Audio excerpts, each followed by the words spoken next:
Sejam muito bem-vindos, muito bem-vindas ao canal Café do Escritor. Hoje estamos com mais uma entrevista aqui com o nosso convidado, o Willy Bergamin Oz. E se você quer saber como ser um escritor independente best-seller, assista essa entrevista. Olá, Willy, tudo bem? Como é que você está? Tudo bem, meu amigo Sandro. Prazer estar aqui com vocês, do Café com o Escritor. Espero poder colaborar aí com esse canal tão útil para quem gosta de literatura. Que bom, muito obrigado. Tenho acompanhado você já há algum tempo, a gente tem conversado um pouco, mas meio informalmente, né? Infelizmente ainda não te encontrei pessoalmente, mas logo, logo a gente se cruza aí no caminho dos livros, né? Com certeza, vai ser um prazer. Exato, e faz um tempo que eu queria conversar com você. Eu tenho certeza que o que você tem para dizer interessa para os nossos seguidores, as pessoas que nos acompanham aqui. Olha só, o Willy, ele é um escritor independente e ele é um escritor best-seller. O que é um best-seller? É alguém que já vendeu muito livro sendo independente. Então, já vamos entrar nesse assunto aí. Primeiramente, eu quero apresentar ele para vocês. Bom, o Willy é escritor, palestrante, empresário gaúcho da cidade de Caxias do Sul, é isso, Willy?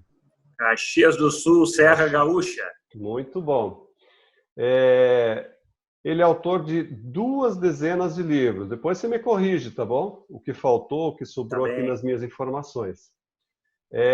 Autor de 2 dezenas de livros, entre eles O Sino do Campanário, que é de contos, Cela de Papel, que é uma novela, Do Útero do Mundo, que são poesias, e muitos outros que você vai falar depois.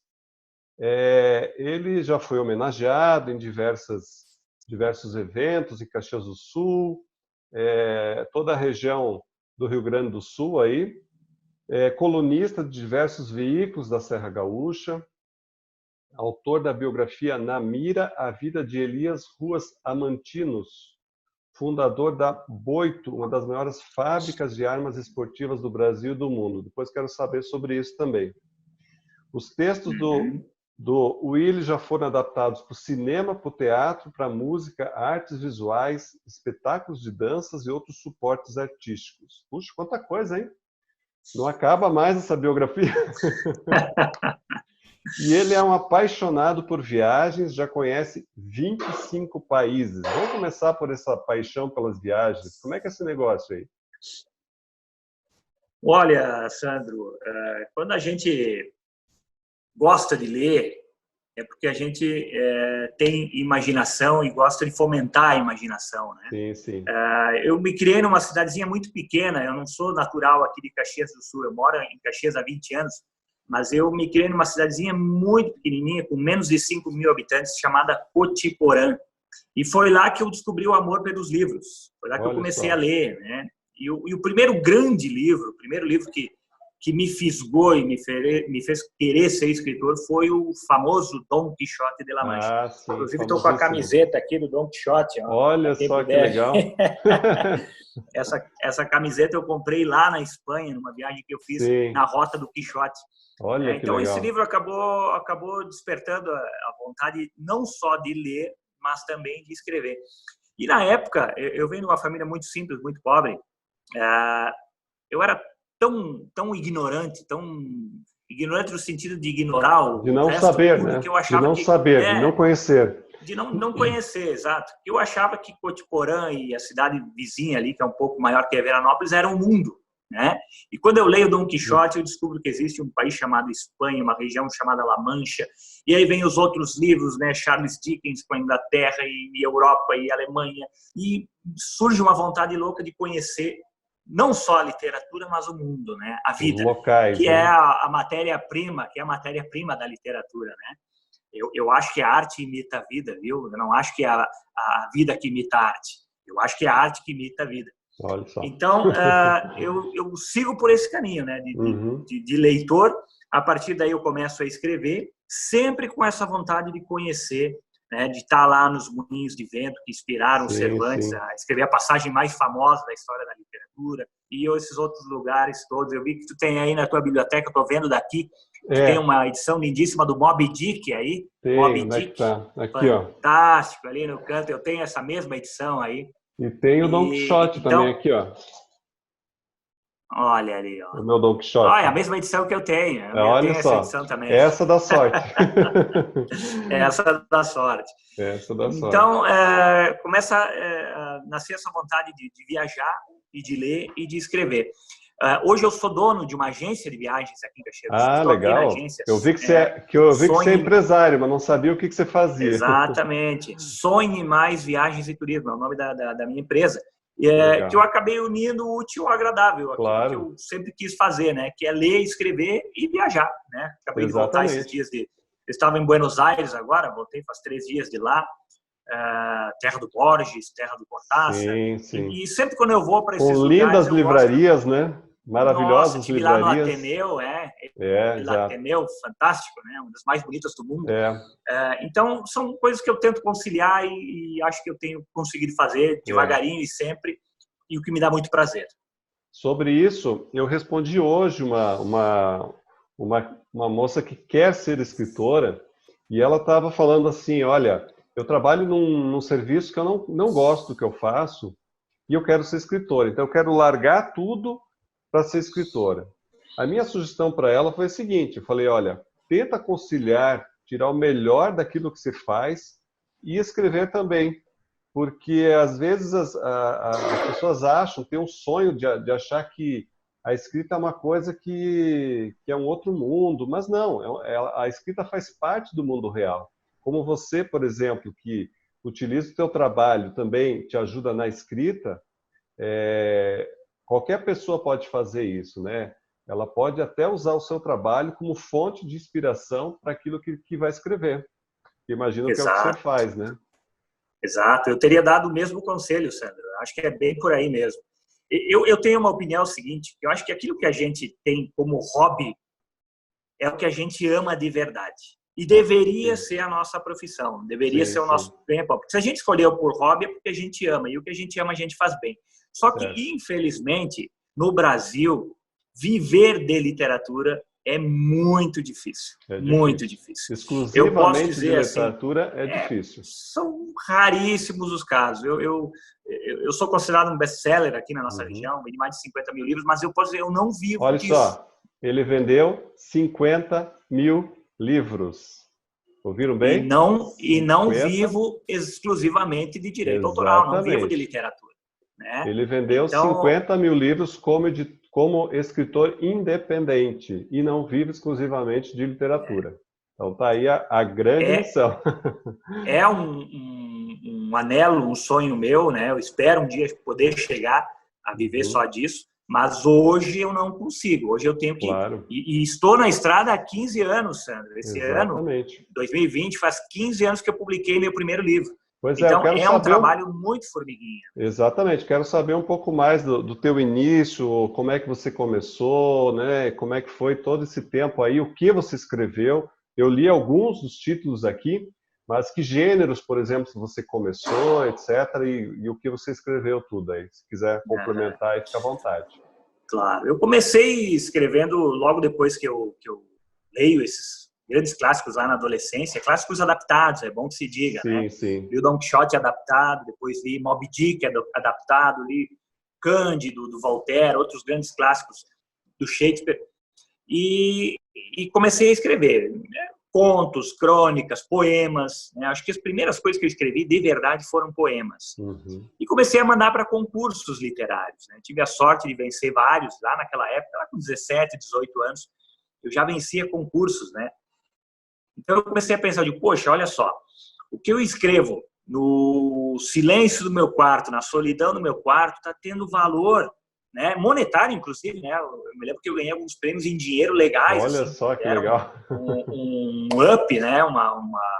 Eu conquistei o respeito, inclusive, dos meus pais, né? O meu pai não apoiava muito isso de escrever, mas quando ele viu que estava rendendo uns trocos, ele, opa, deixa eu deixar esse guri em paz, né? Deixa eu deixar esse guri aí que está rendendo, né? E aí eu comecei a escrever, né? Mandar para alguns jornais, para revistas, para concursos, venci vários deles. E só depois assim, de uns 4 ou 5 anos que eu já escrevia, eu tinha muito material acumulado, é que eu vim morar em Caxias do Sul. E aí aqui em Caxias tinha um prêmio na época, que hoje, não, nesse momento, pelo menos de crise, não tem mais, que era um prêmio chamado Fundo Procultura, que você mandava o original do seu livro e o prêmio era um cheque para você publicar o livro. Né? Então eu participei com um livro de contos, peguei os contos que eu tinha, né? Deixei os poemas e as crônicas de lado, montei um livro de contos chamado O Sino do Campanário. O Sino do Campanário é um dos contos, e mandei para esse concurso e venci, ganhei o concurso. Ganhei um cheque lá na época, de, não me lembro quanto, 15 mil, uma coisa assim, e banquei com esse prêmio a publicação do meu primeiro livro. Ninguém estava apostando muito, eu tinha 20 anos, 20 e poucos anos, ninguém me conhecia, eu recém tinha chegado do interior aqui para a cidade de Caxias do Sul. Caxias do Sul já é uma cidade maior, já tem meio milhão de habitantes. Já passei por aí, é bem grande. Já é uma cidade grande aqui para o Rio Grande do Sul. É a segunda maior, só perde para Porto Alegre. Sim, Porto Alegre aqui é bem maior, né? Mas depois aqui no Rio Grande é Caxias. E lancei o livro numa feira do livro aqui de Caxias, ninguém me conhecia, ninguém estava levando muita fé, mas por um acaso do destino, por sorte ou sei lá o quê, o meu livro foi o segundo livro mais vendido daquela feira do livro aqui de Caxias do Sul. Só perdeu para a Bíblia. Só a Bíblia ficou mais à frente. Não, da Bíblia você não ganha mesmo.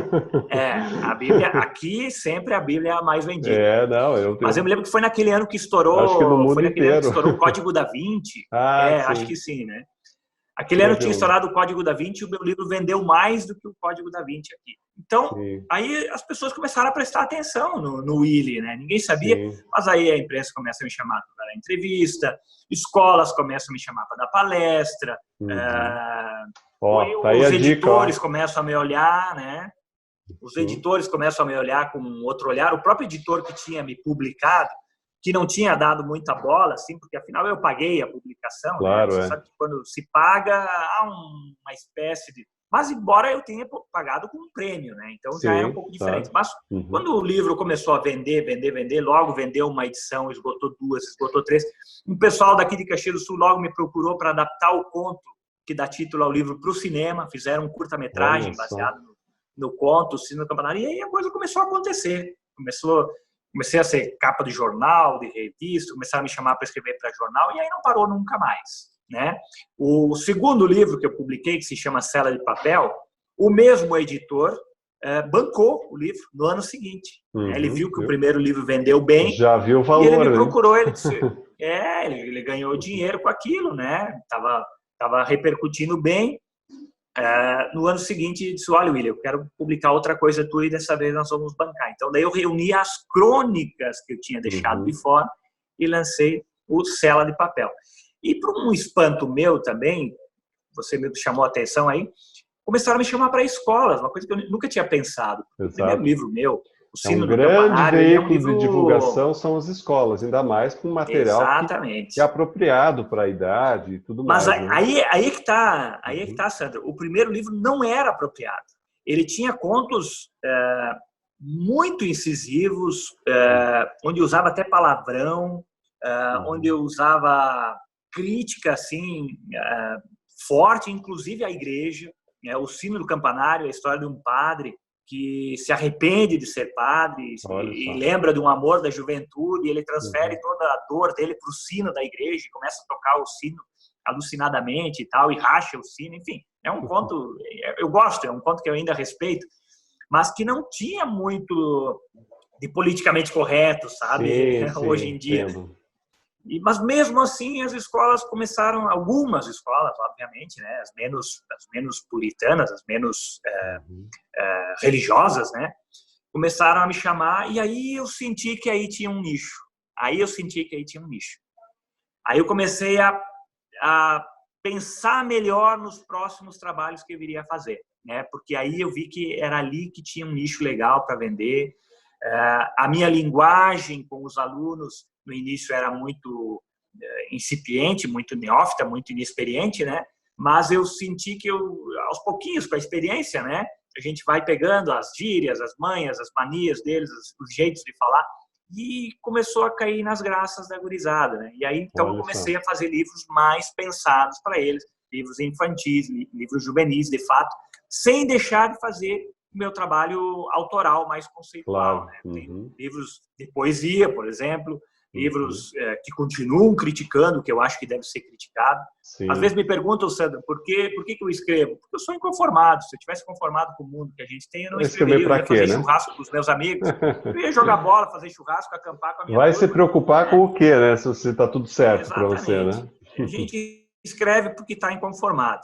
É diferente de estar infeliz, tá? Eu não sou infeliz, claro. eu sou feliz com o que eu faço. Mas inconformado com o Brasil que a gente vive, com o mundo, com a sociedade, né? Então é por isso que eu escrevo. Mas sempre, aí eu começo a burilar melhor, a pensar melhor o público para qual eu iria escrever. Né? Então eu começo a escrever livro infantil, juvenil, aqueles que são adultos, eu sei exatamente para quem eu vou escrever. Eu acho que isso é muito importante, sempre pensando ter em mente no público. O nicho. Exatamente, Nicho, nicho né? público. São as duas coisas que eu sempre falo. Alguns escritores, algumas pessoas dizem, mas então você está se vendendo, está se prostituindo. Não é assim. A gente, quando escreve, tem que pensar no público, porque senão, tem alguns escritores que dizem, eu escrevo para mim. Eu penso o seguinte, Sandro, posso estar errado, eu não sou dono da verdade, mas assim, se eu quero escrever para mim, eu escrevo um diário. Eu não publico. Exatamente, você não publica. Se eu quero publicar uma tiragem de 1.000, 2.000, 3.000 livros, eu tenho que pensar no receptor dessa mensagem. Você tem que contar que alguém vai querer ler aquele livro. Exatamente. Se eu quero escrever para mim, escrevo o meu diário, escrevo para mim. Com certeza. Né? Vamos parar com isso, né? Então, hoje eu penso muito bem. Eu continuo fazendo os meus livros autorais, conceituais, né? Que não são os que mais vendem, vamos dizer, vamos falar francamente, né? Mas continuo dando vazão a essa vertente que eu tenho e também escrevo os livros mais focados, né, no nicho, no público infantil, juvenil. Eu quero te perguntar uma coisa que muitas pessoas me perguntam, e eu sempre dou uma resposta, imagino que você vai responder mais ou menos a mesma coisa. O que você acha? Você, por exemplo, tem vários gêneros que você trabalha ao mesmo tempo. O que você acha? Um autor deve ter vários gêneros ou ele tem que se concentrar em um gênero só? Ele não pode, como se ele estivesse traindo o seu leitor, se ele entrasse em muitos gêneros diferentes. O que você acha disso? Eu acho que não existe uma resposta única, não existe uma verdade absoluta, Sandro. Eu acho que cada um... A arte é o paraíso da liberdade. Né? Eu acho que é o local onde a gente é livre, é o local onde a gente tem que experimentar. Quando eu comecei a publicar, meus 2 primeiros livros, o primeiro foi de contos, o segundo foi de crônicas. Tá? E eu estava indo muito bem nisso. E o terceiro livro que eu publiquei foi um livro de poesias. E na época, um escritor aqui da cidade, que era professor universitário, era o papa da coisa aqui em Caxias na época, já é falecido, enfim. Mas na época ele me chamou e ele me disse assim, Willy, por que tu vai escrever poesias? Tu tá te saindo tão bem na prosa. Aí eu me lembro que eu respondi para ele, eu digo, professor, eu tenho 20 e poucos anos, eu estou me descobrindo ainda, eu estou experimentando, né? Eu acho que tem que se limitar, né? Eu acho que não tem que se limitar. Eu também acho que não. Machado de Assis foi um ótimo romancista, um excelente contista e um grande cronista. Exato. Né? Eu acho que não tem nada de errado em se experimentar. Talvez a pessoa acabe se descobrindo e vendo que se movimenta melhor num gênero, e aí, né, siga por aí. Mas acho que até chegar nesse momento... O meu conselho, normalmente, para quem me pergunta isso, vá tentando, porque tem algumas coisas que você se dá melhor do que em outras. Claro, mas a ferramenta é a mesma, né, Sandro? A palavra, o manejo da palavra é a mesma. Você simplesmente dizer que não para uma forma só porque você está noutra, eu acho que não faz muito sentido, né? Acho que tem que entrar e ver o que dá. Eu publiquei esse meu livro de poesias e, inexplicavelmente, acho que é um caso único aqui na Serra Gaúcha, até hoje, o livro esgotou a edição. O livro de poesia esgotou a primeira edição, saiu a segunda, e agora eu estou tentando esse ano, estou vendo, de lançar uma terceira edição desse livro, que já esgotou a segunda também. Então, é um caso muito raro aqui de poesia vender. Né? Então, eu acho que não existe isso. Eu acho que a pessoa é livre para saber onde se movimenta melhor. E repito uma frase que eu acho que diz muito sobre isso. A arte é o paraíso da liberdade.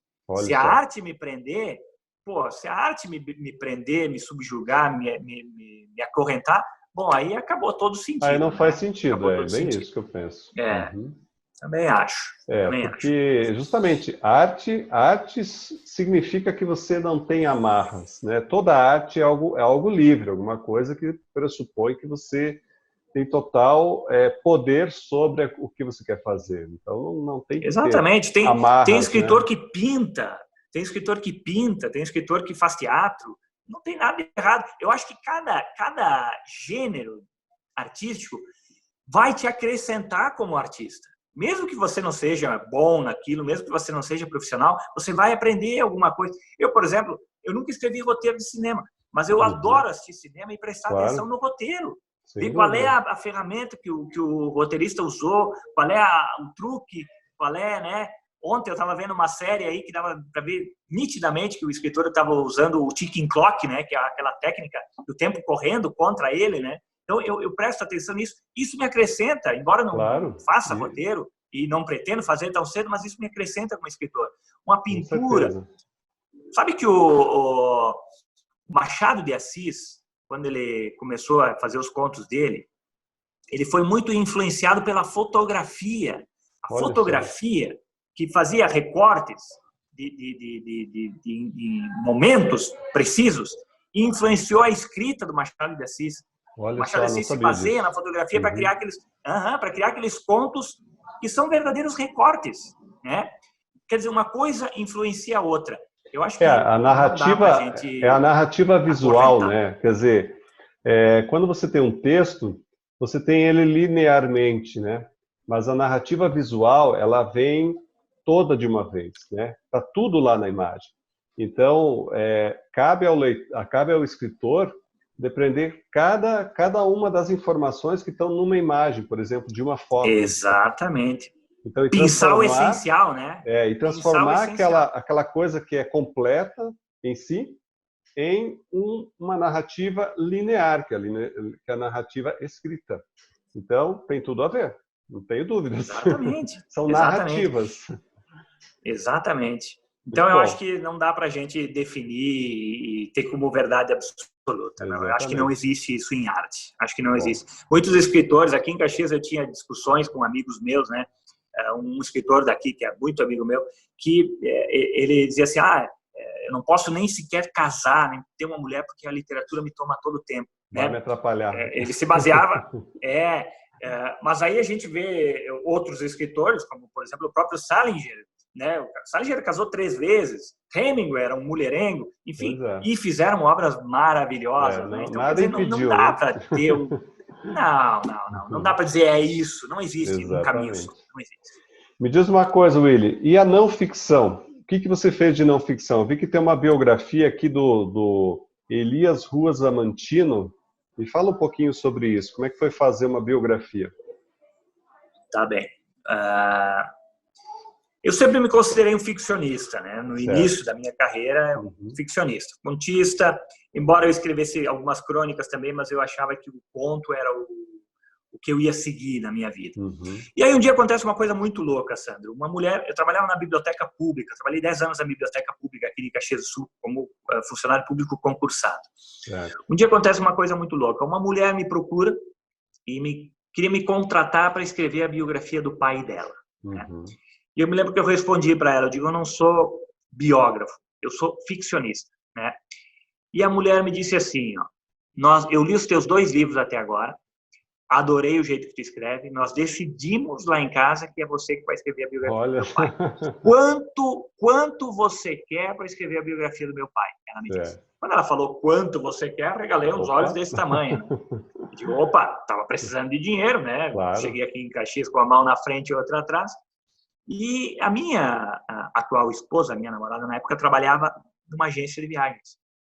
E eu queria muito viajar. Eu tinha um sonho de conhecer Paris, Sandro. Era o grande sonho da minha vida. E aí eu liguei para a minha namorada, disse, quanto custa para a gente ir para Paris, nós dois, passar 15 dias lá? E aí ela fez os contos lá e me deu. E aí eu disse para a mulher, olha, eu escrevo a biografia do seu pai, mas eu quero isso aqui. Ela topou na hora. Se eu tivesse pedido o dobro, ela tinha me dado. Né? Resultado, fiz a biografia, escrevi. Não é essa que você disse, é uma outra biografia de um outro uma outra figura importante aqui Personagem, da política, daqui de Caxias do Sul, seu Pizzetti, foi preso político na época da ditadura, né, o criador das UABs, enfim. Fiz a biografia dele, lançamos e fiz a minha primeira viagem. Eu nunca tinha viajado, fui para Paris. Né? Ótimo. E aí peguei o gosto, né? Eu digo, é melhor do que eu imaginava ainda, né? Lá, sentei lá, fui conhecer o Closerie de Lillas, que era onde o Hemingway ia tomar vinho com vários, todos aqueles né? artistas. Vários se reuniam vários, lá. Aquela geração perdida, né? Exato. Geração perdida que se instalou ali em Paris, né? Então, isso tudo me inspirou demais, né? Eu digo, opa, olha só, esse nicho da não ficção pode ser interessante também, né? Então, fiz aquela biografia, a biografia repercutiu muito bem, né? Cumpriu o papel dela, enfim. E um tempinho depois, o pessoal da Boito, é uma empresa de armas esportivas muito famosa, uma das maiores do Brasil, ela compete com a Taurus, aí a Boito e a Taurus são as maiores do Brasil. E os donos me procuraram, né? Tinham lido essa biografia, já tinham lido outros trabalhos meus, e me disseram, olha, William, a gente quer que tu escreva a história da empresa e a biografia do fundador, que é o seu Elias Guasamantino. Também fiz a empresa, ganhei um valor muito legal. Hoje, essa agência de viagens que eu trabalho aqui, eu comprei essa agência com o dinheiro que eu ganhei escrevendo esse livro. Olha só, tá aí a dica, então nós pessoal. compramos essa agência aqui com o dinheiro que eu ganhei. Quem diz que escrever não dá dinheiro? Exatamente, mas é isso que eu digo, são nichos, a gente tem que nichos e oportunidades. Saber aproveitar oportunidades, exatamente. Mas para você chegar nesse ponto, você teve todo um trajeto, todo um caminho que você foi construindo, as pessoas foram te conhecendo, foram confiando no seu trabalho para chegar nesse momento. Quer dizer, nada vem do nada. Exatamente. Né? Nada simplesmente... Milhares de livros lidos, né? Exato, milhares de livros escritos. Eu sempre investi muito em livro, eu compro muito livro, tenho uma biblioteca fantástica na minha casa, oficinas de criação literária, grupos de discussão, palestras, muita prática, né? Isso não vem do nada. Não vem. Com certeza. E eu vi aqui que você é palestrante também, né? Você já deu palestra para mais de 200 mil pessoas. Como é que é isso? Sim. É uma outra coisa que eu fui descobrindo com o tempo, né? Nunca pensei em ser palestrante, não estava no meu radar isso. Mas como muitas escolas, universidades começaram a trabalhar os meus livros, e aí tem aquilo, né? Trabalhou o livro, depois querem o autor na escola. Exatamente, vai junto. Querem tirar as dúvidas, querem mostrar os trabalhos que fizeram, querem fazer perguntas. E aí a gente vai pegando cancha, como eu digo. Isso aliada à venda dos teus livros. Quer dizer, você vai na palestra, você acaba vendendo, né? Exatamente. Às vezes eles compram antes, né? Às vezes eles compram antes, eles compram uma quantidade de livro. Claro. E trabalham o livro, depois o autor vai permitir a tua ida. E aí vem esse número mágico aí, que você já vendeu 50 mil livros como escritor independente. Então, esses são números que brilham os olhos de qualquer pessoa que quer escrever e quer seguir uma carreira literária, né? E assim, grande parte é por causa disso, né? Por causa desse público escolar e universitário, né? Aí também. Então, não só também, né? Claro, como eu comecei a ficar bom, né? Nisso de falar também, né? De me apresentar em público, o pessoal começou a gostar, começou a indicar e eu comecei a fazer palestras para outros públicos.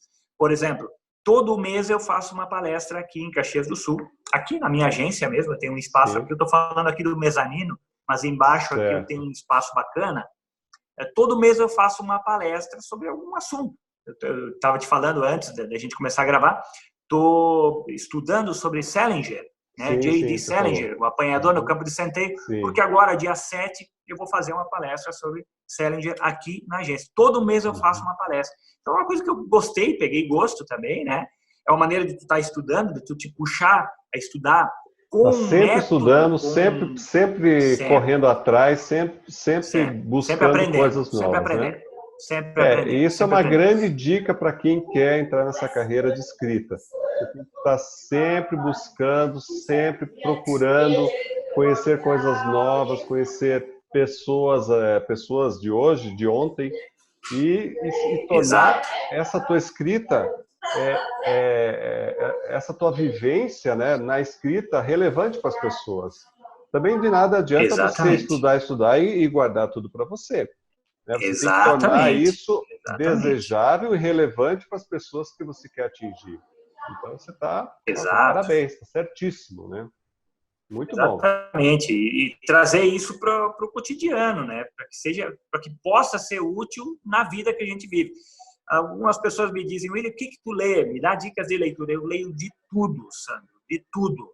Crônica, poesia, romance histórico, os grandes romancistas do século XVIII e XIX, os contemporâneos, gente que está escrevendo hoje, com técnicas, né, modernas, contemporâneas, inclusive com interneteza, aí li um livro esses dias, né, que trabalhava muito isso. Então, eu acho que não dá para a gente se prender muito num gênero, porque senão... Me aconteceu isso no início, sabe? Eu gostava muito do Saramago. Foi um escritor que me apaixonou quando eu comecei a escrever. Né? Então, eu me lembro que eu li muitos livros dele, Ensaio sobre a Cegueira, Ensaio sobre a Lucidez, A Caverna, o Evangelho segundo Jesus Cristo. E quando eu vi, Sandra, eu estava querendo escrever que nem o Saramago. Estava copiando, sem querer, o Saramago, né? E aí um dia eu me dei conta disso, eu digo, poxa, eu tenho que parar com isso. Eu sou o Willy, não sou Saramago. Eu sou o Willy, eu tenho que encontrar a minha voz. E para isso a gente tem que ler vários autores, vários tipos, né, de gêneros, para encontrar a sua voz, né? Ainda estou nessa busca, não sei se encontrei ainda. Né, olha, eu acho que é uma eterna busca. Esse ecletismo. É uma eterna busca, né? Você acha indicações, você acha pistas, você vai utilizando, mas talvez a voz que você utilizou num livro, no próximo você já use outra completamente diferente, porque você muda, você é outra pessoa, né? Nós vamos mudando e a escrita tem tudo a ver com quem nós somos, né? Como você falou, de repente você estava imitando o Saramago, né? Sem querer, mas... Então você falou, não, eu sou uma pessoa, ele é outra. Então... E aí tem outro ponto que a gente poderia fazer... se posicionar. Pode falar. Isso é um outro assunto que a gente poderia falar só sobre isso, né? Claro. Sobre a voz narrativa. Tem escritores que acham legal isso, né? E o Saramago é você lê um parágrafo dele, você sabe que é do Saramago. Sabe, né? Não precisa nem... É um estilo único. Não precisa nem perguntar, nem olhar qual é o autor. Mas eu, por exemplo, eu procuro... Eu não quero isso. Eu quero justamente isso, que a pessoa leia um livro meu e leia outro completamente diferente, de, pô, é o mesmo autor, olha só como ele é versátil, né? Então, são buscas diferentes. Ele consegue passear, né, pelos gêneros e consegue ser... Exatamente. E consegue se renovar a cada livro. Eu acho, Sandro, que um dos motivos de os meus livros venderem bem, venderem legal, é esse, né? Essa versatilidade. Eu sempre digo em entrevistas, em palestras, eu não sei se eu sou um bom escritor, eu não sei se os meus livros vão ser lidos daqui a 10 anos, daqui a 20 anos, não sei. Agora, eu sei que eu sou um escritor versátil, isso eu posso atestar. Eu escrevo livro infantil, juvenil, crônica, conto, poema, biografia, novela. Eu sou um escritor versátil, isso eu posso afirmar. Que bom, excelente. Eu acho que você está certíssimo. Eu gosto dessa possibilidade de passear entre os gêneros e se renovar. E se desafiar também. Se desafiar, né? Se desafiar. Esses tempos atrás eu estava escrevendo para uma revista da Volare. Volare é uma revista do grupo Marco Polo, aqui de Jesus, que é um grupo muito forte. Faz carrocerias, enfim. E me pediram para escrever para essa revista e me davam temas. Eu ganhava, recebia para isso, né? Me davam temas assim como... Escreva sobre debentures, escreva sobre motores, escreva... E no início eu me assustava, eu digo, poxa, mas nada que uma pesquisa, né, que eu tenho livros e tenho internet, e pesquisava e fazia bem feito. E deu certo, funcionou por muito tempo e isso me deu visibilidade também. Quer dizer, a minha mãe sempre dizia, a minha mãe é uma pessoa com pouco estudo, mas ela dizia uma coisa muito interessante. Saber não ocupa espaço. Quanto mais a gente sabe sobre assuntos diferentes, sobre coisas diferentes, isso sempre vai te acrescentar. Quanto mais se escreve, mais sua criatividade te dá. E assim por diante, né? Exato. Ela nunca esgota. Pelo contrário, quanto mais se utiliza, mais você tem. A neurociência explica isso, né? As sinapses mentais vão aumentando a velocidade, a maneira delas se comunicarem. Isso vai ampliando, né? E te deixa cada vez mais rápido no raciocínio. Exato. E isso funciona para quem escreve, isso é muito importante. E uma pessoa que para de pensar, ela vai morrendo. Porque ela pode estar viva fisicamente, mas se a cabeça simplesmente está naquele dia a dia e não vê nada diferente, não lê um livro, não assiste a algo interessante, não estuda, não faz uma pesquisa, aquilo vai se Para acomodando. tudo, né? Para tudo, né, É Sandro? como Quando você está exercício vendo... físico, né? Se você não faz, Exato, você fica exatamente. pior cada dia, né? Pior a cada dia. Muito bom. E para tudo isso, né, Sandro? Quando você está escrevendo, você consegue fazer relações com outras coisas, né? Com outros livros, com outros acontecimentos históricos. Quando você assiste um filme, né, você vê aquele fato e vai linkando com outras coisas, aquilo vai enriquecendo, né? Eu escrevi uma crônica tempos atrás sobre as viagens, né? E que adianta você ir para Paris, por exemplo, e estar lá na Praça da Concórdia e não saber o que aconteceu ali, né? Aí, quando você tem uma bagagem, uma referência Claro. histórica, literária, cultural, Você já sabe que ali, chega né, lá e foram fala, nossa, decapitados. aqui aconteceu tal Exato. Pô, coisa. aqui decapitaram o É, Robespierre, a Rainha Antonieta. Tá? Aí aquilo fica muito mais rico, né? Do que com simplesmente estar lá e certeza. ver um É, monumento qualquer e uma não saber o pedra. que aconteceu ali. É só uma pedra. Exato, uma pedra. Exato, exatamente. Exatamente. Willy, você como um autor best-seller, um autor independente, que já teve uma caminhada aí de mais de 15 anos, o que você sugere para quem está começando como autor independente, que fala, olha, eu assisti, ouvi o que você falou, mas qual que é o primeiro passo? O que eu devo fazer primeiro? Por onde eu começo? Para quem está no...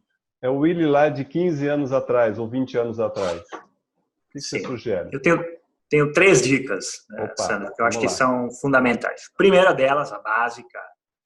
Bom, para começar, não existe mágica, tá? Não existe mesmo. mágica, não existe truque mágico. É um trabalho de formiguinha, leva tempo e exige muito esforço. Mas o primeiro deles, leia muito. Tá? Eu tenho uma frase que eu digo o seguinte: existe leitor que não seja escritor, mas não existe um escritor razoável, pelo menos, que não seja, antes de tudo, um grande leitor. Sim. O escritor precisa ler, precisa ter uma biblioteca como essa tua aí atrás, né? Precisa estar envolvido com esse meio, estar sorvendo desses grandes autores. Segunda dica, pratique. E uma forma legal de praticar é o diário. Tá? Eu mantive diários durante muito tempo na minha vida e isso me ajudou muito. Escreva o que aconteceu, as suas percepções, as suas vontades, os seus medos, as suas ânsias. Registre isso da maneira mais precisa e detalhada possível. Isso vai ajudar, né, a amaciar a sua escrita. Exatamente. Tá? E terceira dica, concursos literários. Tá? Foi onde eu percebi que poderia dar certo. Poderia, né? Foi onde eu saquei que daí podia surgir uma coisa maior, podia render, inclusive, dinheiro, podia surgir uma carreira e principalmente, no meu caso, né, eu conquistei o respeito, né, do meu pai, por exemplo. Meu pai não gostava, meu pai achava que era coisa que não ia levar nada, que era frescura. Aquela coisa, né? Quando eu comecei a ganhar prêmios, aquela coisa quando eu comecei a ganhar prêmios, ele começou, opa, peraí, né, deixa eu deixar esse guri em paz aí. Dinheiro. Exato. Aquela coisa assim, eu sou escritor, tá, mas você trabalha com o quê? Exato, exatamente. Isso vai tempo para a gente se assumir, né? Isso. Eu viajo muito para dar palestra em todo o estado aqui do Rio Grande do Sul. E agora, de pouco tempo para cá, Sandro, eu acho que uns 2 anos para cá, 3 anos, é que quando eu chego nos hotéis, dá aquela ficha para preencher lá, eu boto o escritor. Porque durante muito tempo eu ficava assim, tipo, será que eu boto, né? Agora eu já me sinto autorizado a fazer isso. Claro, mas levou muito tempo, né? Levou muito tempo para assumir isso para mim. Exatamente. Então, essas 3 dicas. Leia muito, pratique e concursos literários. Excelente. E humildade, óbvio, né? Não achar que tudo que a gente escreve é perfeito, botar muita coisa fora. Ter um leitor beta, né? A gente chama do leitor beta, ter alguém de confiança. Não vale a mãe, não vale a esposa, não vale o filho. Tem que ser alguém mais isento para dar uma olhada, para dizer o que acha com sinceridade. Daqui a pouco pagar alguém também, né?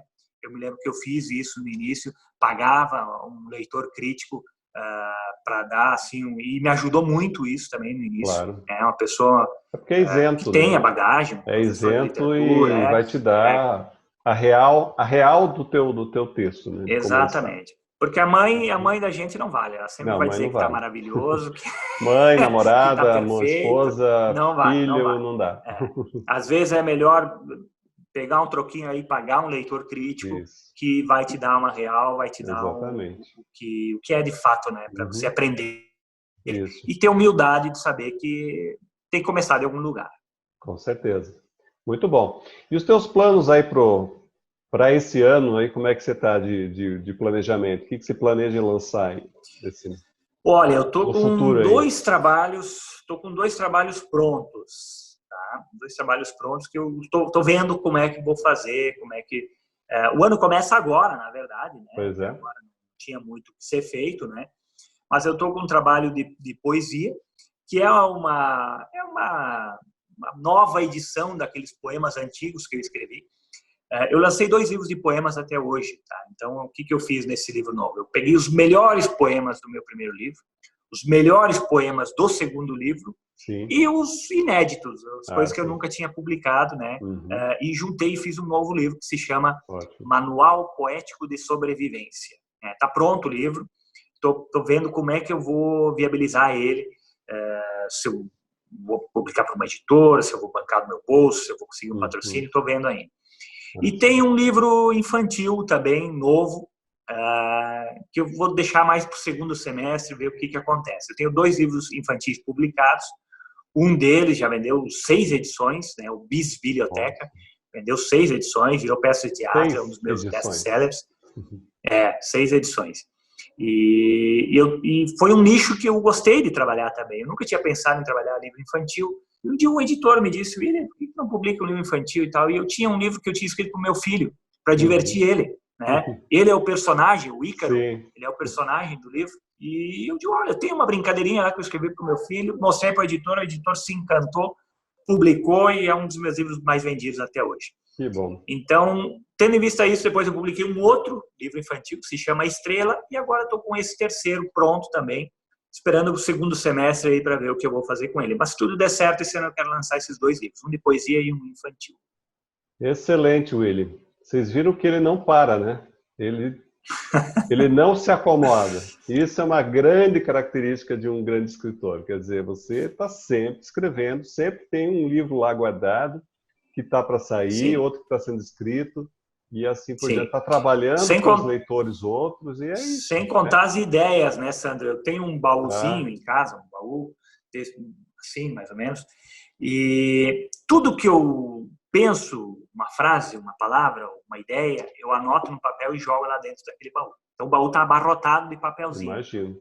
Quando um jornal, uma revista, uma editora precisa escrever alguma coisa, às vezes meio de supetão, olha, William, a gente precisa disso, e eu não estou muito inspirado, eu vou lá naquele papelzinho, faço um sorteio, pego lá, como no programa da Xuxa, antigamente, lembra? Pego um assim, eu digo, essa aqui. Aí eu, olha aqui, ó, essa ideia aqui tá legal mesmo, e eu desenvolvo aquilo. Então, anotar as ideias também é importante, né, para quando precisa, porque nem sempre a gente está inspirado, né? Essa tal de inspiração, e aí acaba que a inspiração é secundária, né? Na verdade, é trabalho duro. Você se propõe a fazer, você faz, né? Como qualquer outro trabalho. Exatamente. Por isso, esse é um método, método para que não fique refém disso, né? Que às vezes não vem ou não existe. Inspirado, essa coisa toda. Exatamente. Isso mesmo. Às vezes tem que produzir, tá inspirado ou não tá, tu tem que produzir, então tem que sair, né? Principalmente quando se trabalha para imprensa, para jornal, para revista. Então tem que sair. Então é bom ter um método, uma carta na manga. Excelente, Willy.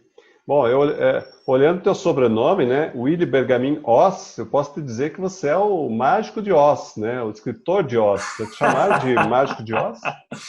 E o cara consegue transformar livros em vendas, em um alcance tão grande. Então, tá de parabéns, Willy. Parabéns mesmo.